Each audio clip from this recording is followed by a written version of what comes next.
Oke, selamat datang di pembahasan mendalam kita. Coba deh, bayangin sekarang awal tahun 2026 di Bali. Suasananya udah rame lagi, pariwisata bangkit, tapi ada satu oleh-oleh yang kayaknya semua orang dapat. Macet. Macet yang rasanya beda, lebih parah dari sebelum pandemi. Kalau Anda pernah ke sana, belakangan ini, pasti ngerasain sendiri kan, gimana rasanya kejebak di jalan kecil mau ke Canggu atau Kuta. Hari ini kita mau coba ngertiin masalah ini lebih dalam. Di depan kita, udah ada setumpuk bahan. Ini bukan cuma dari berita. Kita punya jurnal akademis dari Universitas Udayana yang neliti persepsi turis soal macet. Ada transkrip wawancara lengkap sama Kepala Dinas Perhubungan Bali, terus ada clipping berita soal rencana ambisius pemerintah bangun LRT bawah tanah, sampai suara hati masyarakat lewat petisi di change.org. Jadi misi kita hari ini adalah membongkar kenapa Bali bisa semacet ini dan apa aja sih solusi yang lagi diadu dari kacamata pemerintah, ahli, sampai warga biasa. Dan yang bikin ini menarik, ini tuh semacam paradoks. Kepala Dinas Perhubungan Bali, Pak Samsi Gunarta, di satu wawancara bilang kalau kemacetan ini tuh diinginkan. Aneh kan? Diinginkan? Kok bisa? Diinginkan karena artinya ekonomi lagi muter kencam, tapi di sisi lain ya bikin pusing juga. Jadi ini bukan cuma soal jalan sempit ketemu mobil banyak. Ini tuh cerminan pertumbuhan Bali itu sendiri. Dilema antara makin makmur, tapi makin nggak nyaman di jalan. Oke, mari kita mulai dari angkanya dulu deh, biar kebayang segede apa masalahnya.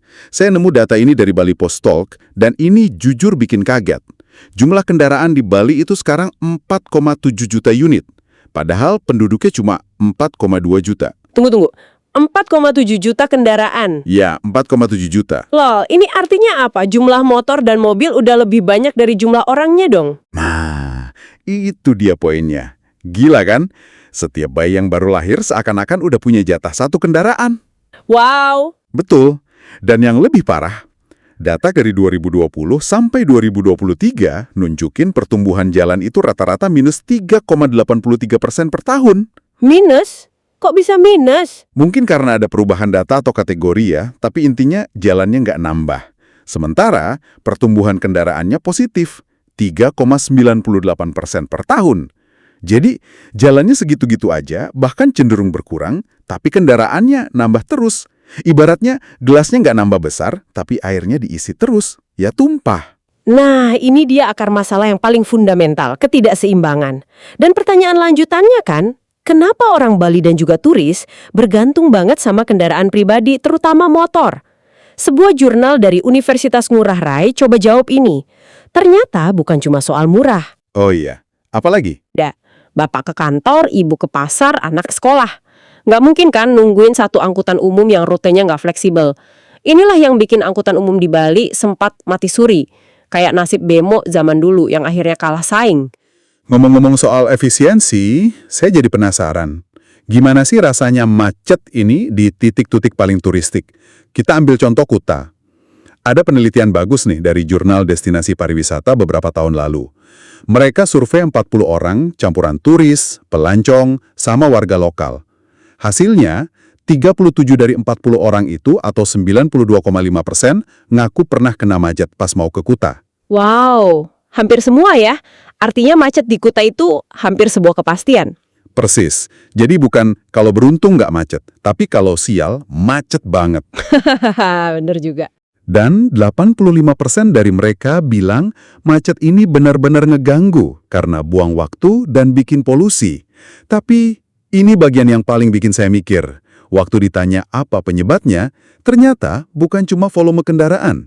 Jawaban nomor 1 dari 55% responden adalah pengguna jalannya nggak tertib. Nah, Mereka kasih contoh spesifik, kayak angkot ngetem sembarangan atau mobil parkir liar di bahu jalan yang udah sempit. Jadi, masalahnya juga ada di perilaku kita. poin perilaku ini krusial banget. Seringkali kita fokus ke infrastruktur, bangun jalan, bangun jembatan, tapi lupa sama softwarenya, yaitu orangnya. Penelitian yang sama juga nanya soal penataan parkir di Kuta. Cuma 27,5% yang bilang memadai. Sedikit banget itu. Iya kan? Kebanyakan bilang lahan parkir itu didominasi motor, jadi mobil susah banget cari tempat. Ini bukti kalau masalahnya itu kompleks. Bukan cuma soal jumlah, tapi juga manajemen ruang dan kedisiplinan di lapangan. Oke, jadi masalahnya jelas ya. Skalanya masif, penyebabnya berlapis. Terus, apa rencana besarnya?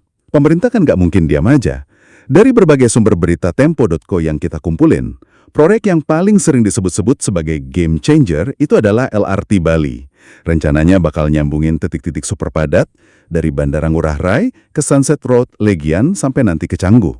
Nah, ini ada satu detail dari rencananya yang menurut saya nunjukin keseriusan dan pemikiran jangka panjang. Saya baca ini dan langsung mikir, wow, jadi LRT-nya ini nggak akan dibangun layang kayak di Jakarta atau Palembang. Oh ya? Terus gimana? Rencananya mau dibangun di bawah tanah. Di bawah tanah? Itu kan biayanya bisa berkali-kali lipat lebih mahal. Apa alasannya? Nah, itu dia. Menurut Menhub Budi Karya, alasannya adalah untuk menjaga estetika, budaya, dan lanskap Bali. Mereka nggak mau ada tiang-tiang beton raksasa merusak pemandangan sawah atau pura. Masuk akal. Ini keputusan yang berani banget sih. Banget. Proyeksinya butuh 3-4 tahun untuk bangun. Dan ini bukan cuma wacana, mereka udah ngobrol serius sama pihak Korea Selatan untuk studi kelayakan dan skema pendanaannya. Pilihan membangun di bawah tanah ini benar-benar sebuah pernyataan.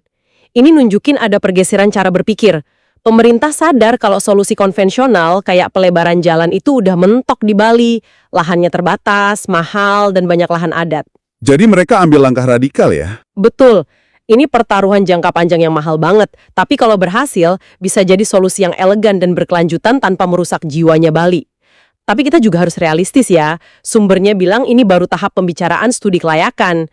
Perjalanan dari studi ke proyek jadi itu masih sangat panjang, dan butuh komitmen politik yang luar biasa. Setuju. Selain LRT yang merupakan solusi jaringan, ada juga solusi yang lebih kirurgis untuk titik-titik tertentu. Saya nemu berita dari Kompas.com soal rencana underpass Jimbaran. Ah, di simpang yang itu ya, yang super macet. Iya, persis. Anggarannya udah disiapin, sekitar 350 miliar rupiah, dan targetnya lelang proyek bisa dimulai paling lambat September 2026. Tujuannya spesifik banget, ngurai macet parah di situ. Ini contoh pendekatan yang komplementer.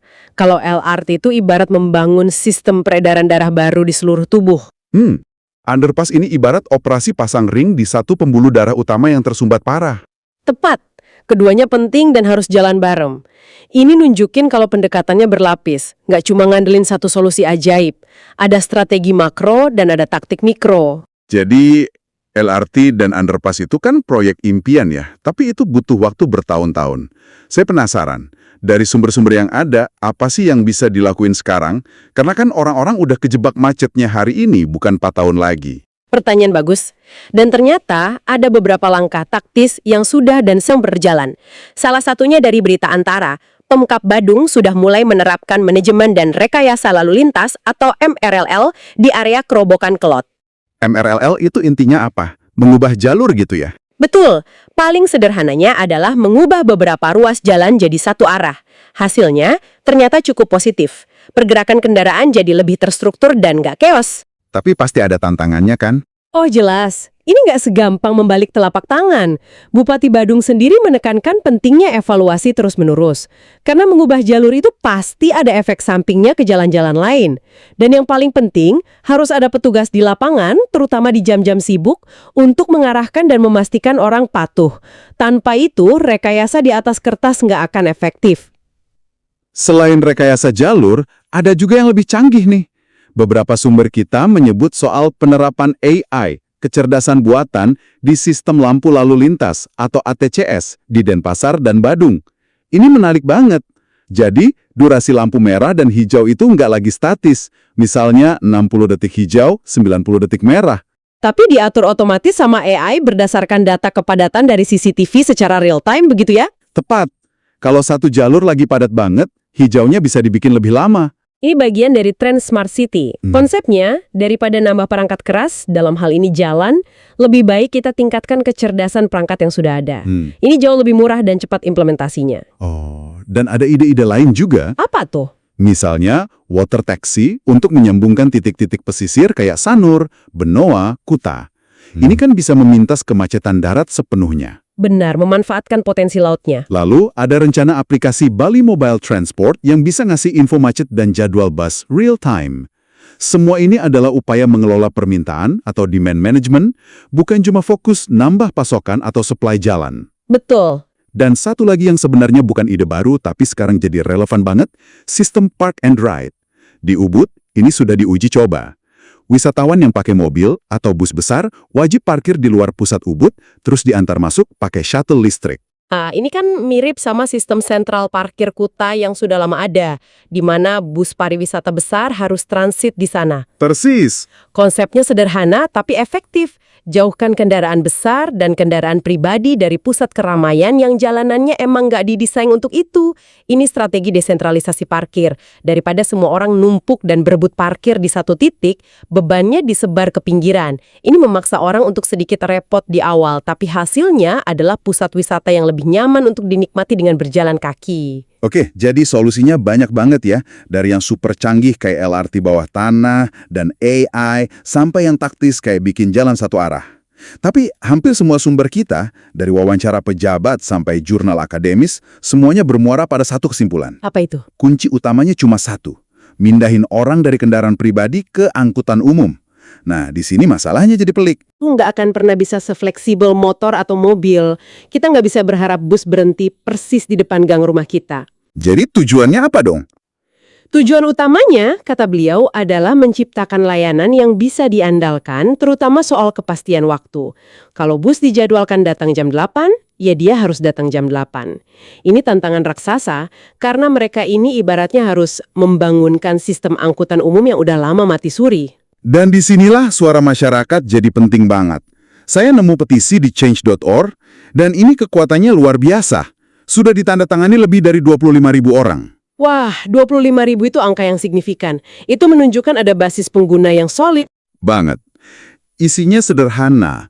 Mereka memohon agar operasional bus Transmetro Dewata dilanjutkan karena ada kekhawatiran layanan ini bakal berhenti di tahun 2025 karena isu pendanaan. Nah, kan? Dan petisi ini menyuarakan dengan sangat jelas siapa saja yang bergantung sama bus ini. Ada anak sekolah yang belum cukup umur naik motor, mahasiswa, pekerja yang tiap hari bolak-balik Denpasar Badung, pedagang kecil, sampai teman-teman penyandang disabilitas. Bagi mereka, bus ini bukan cuma pilihan, tapi kebutuhan. Tentu. Mereka bilang, kalau bus ini sampai berhenti, itu adalah kemunduran yang sangat signifikan bagi Bali. Ini tamparan keras sih. Di saat kita ngomongin LRT, layanan bus yang sudah ada malah terancam berhenti. Ini bukti paling sahih bahwa ada permintaan real untuk transportasi publik yang layak.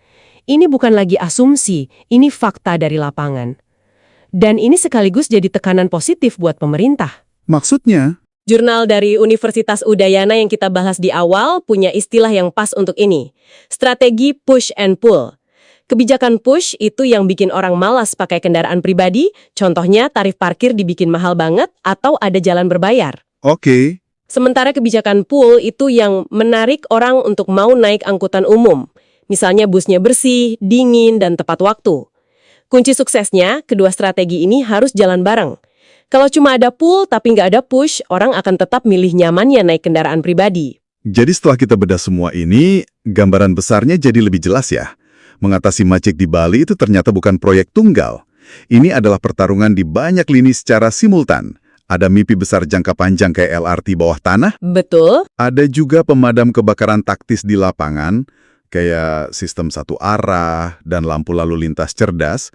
Dan yang paling fundamental, ada pertaruhan untuk membangkitkan kembali kepercayaan publik pada angkutan umum. Tepat. Semua sumber ini, dari jurnal sampai petisi, menunjukkan adanya sebuah perlombaan melawan waktu. Di satu sisi, pemerintah berpacu membangun infrastruktur dan teknologi. Di sisi lain, laju pertumbuhan kendaraan pribadi itu nambahnya harian, bahkan jam-jaman. Perlombaan yang ketat banget ya. Betul. Pada akhirnya, tolok ukur keberhasilannya bukan cuma berapa kilometer rel LRT yang dibangun atau berapa underpass yang diresmikan, tapi sesuatu yang lebih sederhana dan lebih sulit diukur. Berapa banyak orang yang berhasil diyakinkan untuk meninggalkan kunci mobil atau motor mereka di rumah, setidaknya untuk perjalanan rutin mereka. Dan ini akhirnya meninggalkan satu pertanyaan besar untuk Anda renungkan. Anggaplah skenario ideal terjadi. Jika besok, di depan rumah atau hotel tempat Anda tinggal, sudah ada halte bus atau stasiun LRT yang bersih, aman, nyaman, tepat waktu dan harganya masuk akal. Pertanyaannya adalah, apakah Anda benar-benar bersedia meninggalkan kenyamanan kendaraan pribadi Anda dan beralih? Jawaban kolektif kita semua atas pertanyaan itulah yang sepertinya akan menentukan seperti apa wajah mobilitas di Pulau Dewata di masa depan.